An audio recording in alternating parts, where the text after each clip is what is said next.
Hello there, football fans. Welcome to the Mercurial Trequartistas Gamecast, your weekly dose of Premier League passion, predictions, and proper football talk. By way of introduction, I'm Tatan, and joining me is the man whose analysis can truly be compared to a fine wine. Bold at first, brilliant in hindsight. Mark, how are we feeling? I mean, that's cold. To be honest, it's the first day the heat has gone on, so I've held off till the 21st of November, but it is on right now. I can see the fleece as well, but Oh, all good. good. Now then, what's on the menu today? We are back to our usual format this week. So for those of you who are new, we will start with Premier League talking points. We will then move on to our second segment, which is fantasy football tips for the weekend ahead, and we will round things off with our third section, the obscure facts segment, which is our soon-to-be iconic trivia corner that's gaining pace like Leicester City's title charge in 2016.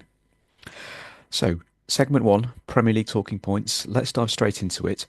Several talking points this week with the return of the Premier League after the international break. If I could just say that Scotland beating Denmark and qualifying for the World Cup after 28 years was simply heartwarming, many, many congratulations to Scotland and Steve Clarke. It's slightly off piece, but maybe let's start with a focus on a couple of players from the Premier League in the Scottish team. So I noticed that Ben Gannon Doak, he was very confident prior to the game. He was saying so openly in the press, and Andy Robertson in particular was very emotional after the game. He mentioned Diogo Jota, and he also said how they used to discuss playing in a World Cup. Mark, thoughts? I mean, it's brilliant for Scotland. They did fantastic. If you're going into the last round of games and you know you've just got to win in your last game to qualify, yeah, you got to give it everything you've got, and Scotland certainly did. So, yeah, dramatic way to do it. And yeah, well played, Scotland, bringing the drama back to international football.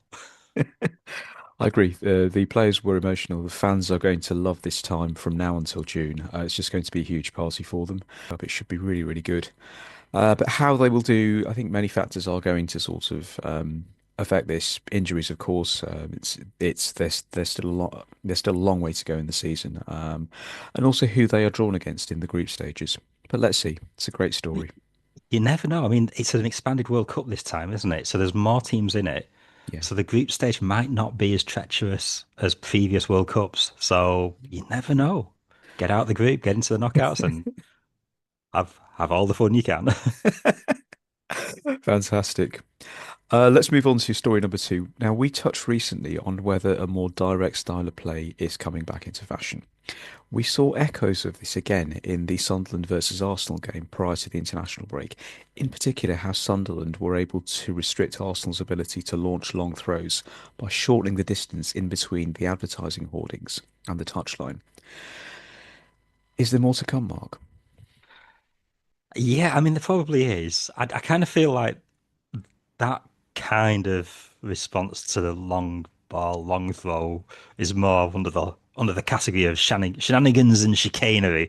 I still think you've just got to deal with the stuff on the pitch. The root cause on the pitch, either stop the long ball coming in from the back or force the less effective long ball player into playing the ball and winning the first ball, win the second ball. All this sort of, yeah, moving the billboards, hiding the towels from Rory Delap. I think that's more sort of the mind game side of it than maybe being out and out effective. Asking Dave Challoner to like wax on, wax off just so the ball slips out of his hands. All that stuff. Yeah, no, Yeah. pretty much, yeah. Yeah. No, I mean, I think the acorns of this might have been planted a few years ago, and perhaps they came from Gareth Southgate. If you think about the way his England team used to set up, they were so careful about set pieces. They were so rigorous, and the discipline that they had on set pieces was impressive, and they were always fine-tuning the smallest of margins. And the other thing that springs to mind is if you notice how Leeds and Sunderland, they've really bought physically dominant players for this campaign after they got promoted last summer. Perhaps they are mindful of how promoted teams have fared in recent years, and they've decided to tick all boxes with regards to this aspect of the game. But it seems to be working. And just a quick note, a nano point to bring back Big Sam. Oh, If he does come back to Leeds, Leeds will have a tailor-made squad for him. the campaign carries on. Damn right. Let's move on to story three. So this is a slightly more serious one. It concerns the reselling of tickets. So this week, the UK government announced that they wanted to crack down on the resale of tickets above face value. And for clarity, this is in connection with all ticketing events, not just for football. So football ticketing, to my understanding at least, it's already regulated under the 1994 Criminal Justice and Public Order Act. As it stands, the law only applies obviously so inside the jurisdictions of England and Wales. But this leaves international resale platforms outside the reach of the law. What this means is that thousands of Premier League tickets are sold every week through international sites at often inflated prices. And Todd Bowley of Chelsea, he's apparently a stakeholder in one such site. So to summarise, we have to consider two streams. Firstly, tickets are often resold at high prices through UK-based touts who are actually forbidden from doing so under English law. The other stream, it concerns international resellers who are not required to operate under English law. They aren't meant to be doing this, but enforcing this is extremely difficult because they are based in other jurisdictions. So at present, there's no catch-all at present for both streams. We are always mindful of how much football costs these days. For a family, like say like a family of three or four, they want to go and watch a match. What's your take on this, Mark? Yeah, I mean, the tout game's always been going on in some form for any kind of public event for S- years and years. Mm, The state that it's got with sporting events and concerts is it is shocking how long it's been allowed to carry on and the scale that it's been allowed to get to. This, I mean, it should have been looked at a long time ago. It's good that it's getting addressed now, but yeah, ultimately people were going to get priced out. They've been priced out for quite some time.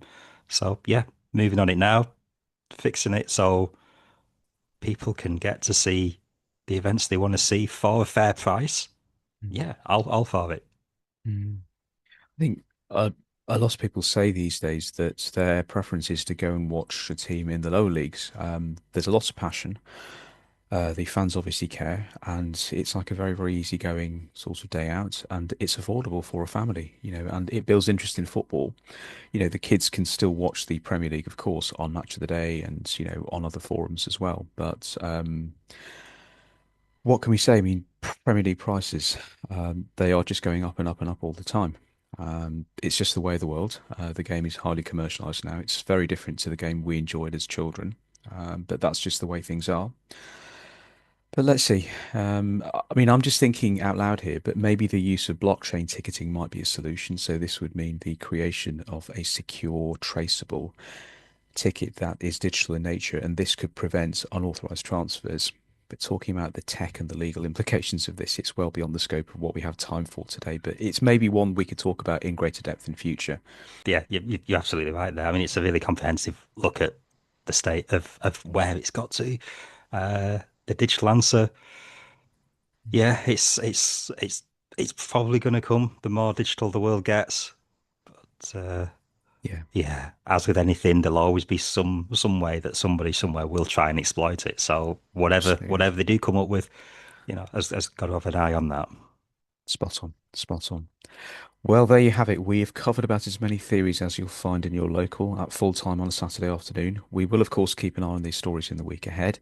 We now move on to segment two, the fantasy football section. Let's get straight into it. Mark, over to you. Well, the last game I lost to Haaland FC. This game coming up, I fully expect to be playing Haaland FC. FC. I am definitely at the point now where I'm deliberately not picking Haaland. I'm going to get to the end of the season. I'm not doing it at all. I want to prove that it is possible to win head-to-head ties without Haaland. Nothing personal, nothing personal. But no, it's on now. It's on. mean, for the week ahead, I mean, my first thought was actually about Haaland, and it's that Of course City. it was. Yeah, of course it was, but it's that City face Newcastle at St James Park. It's always a tough place to visit, and Haaland, from like what I can recall, he doesn't have the best record against them. Now, I'm not saying to those of you who have him, drop him. but maybe consider rotating the captaincy away from him to another player who might have a chance of scoring more highly. That's just a thought. And in terms of keepers, no one really stood out this week. But I think Arsenal play Spurs, and David Raya is in brilliant form, and Spurs are kind of misfiring in attack. I get the feeling the Arsenal keeper and the defence could have a high-scoring day. Two other quick things. So Fernandes is in good form, and Man United face Everton. Everton do start a bit slowly after the international break. A lot of teams do. That's no criticism at all of Moyes and Everton. But he is in good form, Bruno, so he might be worth picking if you can afford him because he's always costly. And the other mention is that Chelsea faced Burnley. João Pedro scored recently after a long time, and he may well do so again. And I think Chelsea have had three clean sheets in the last four games. So picking one of their defenders who's slightly attack-minded might not be a bad shout. Maybe Gusto or Reece James. They do pick up points further up the pitch. And our favourite, Caicedo. The man does score goals and they are valuable. So he's worth a shout as well. And crucial defensive contribution points as well for Caicedo. Yeah. They've been racking up over the season. Yeah. He really is turning into a superb player. He was young when Chelsea bought him, but I mean they will get the best from him in the next few years, and he's just becoming brilliant. But Chelsea have a rich history of like world class players in the midfield, so brilliant. I've got a lot of time for him. As of you, I think we are big fans of his. So right, if we move on to segment three, the obscure facts section. So as always, we have three obscure footballing facts for you. So the first one this week. England once picked a goalkeeper who wore spectacles. So in 1926, Teddy Taylor of Blackpool made his England debut wearing round glasses in goal against Scotland. They lost 1-0. He was never capped again. I mean, that is it is unusual. You don't normally see people playing with glasses on. Football is generally considered a spectacle, so why not? Brilliant. Brilliant. To be fair, though, I mean it is brave. I mean, I have seen sort of players wearing glasses or sort of like casual five-a-side and like walking football and stuff like that. Mm. When the ball hits you in the face, that it splits open, and it can be quite nasty. Mm. So Mm. yeah, I don't know. Maybe that was England at the time embracing modern tech. Maybe. Glasses are in for sportsmen. Here we go. But as I was reading it, the first thing I thought of was another famous sportsman who wore spectacles, and that's Dennis Taylor, the snooker player from the Yeah, 80s. And they both say share the same surname, and I wondered, is Dennis a distant relative of Teddy? Who knows? that would be great if it was. Unfortunately, Taylor's such a common surname. I That's know. going to take some tracking back. Agreed, agreed, agreed. But yeah, no, Dennis Taylor, upside down glasses, Yes. iconic for snooker. That Yeah. final, oh my word. And the way he celebrated after winning, unforgettable. Yeah. Sport had a lot of characters back then, and like we were very, very young then, but they just were. Uh, Well, they're still at it now. I mean, whenever the anniversary comes up for that final, Steve Davies does take it in good humour. But yeah, the whenever they do sort of like recreations of it, Dennis Taylor's still going for that celebration. Agreed. Agreed. We move on to the second obscure fact. So, wartime football in England, it depended heavily on guest players since servicemen were constantly being moved around the country. So, this led to strange and sometimes humorous team sheets where bitter rivals suddenly played together in the same side. So, players often ended up representing many clubs in the space of the same month, and this would create unpredictable and fluid lineups.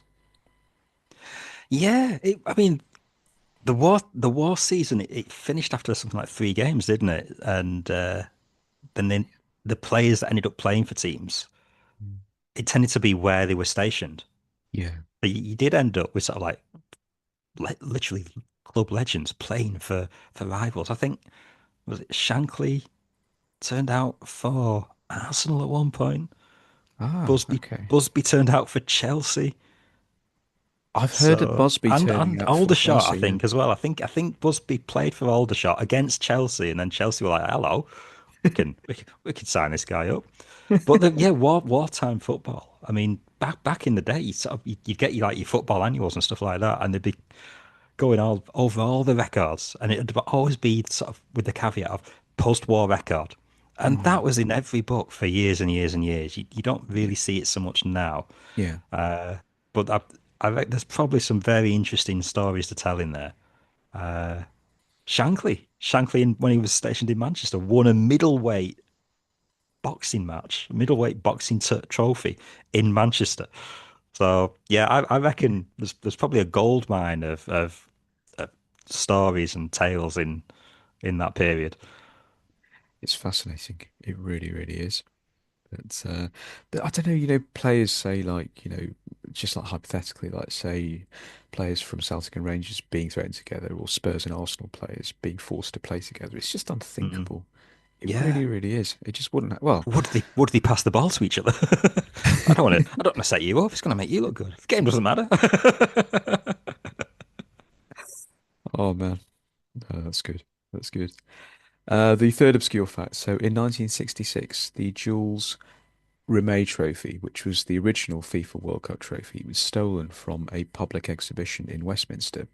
So after the trophy was stolen, the FA chairman, a chap called Joe Mears, he received a ransom note asking for £15,000, which was a huge sum at that point. But there's a hero in this story. A week later, a dog called Pickles was out walking with his owner in South London.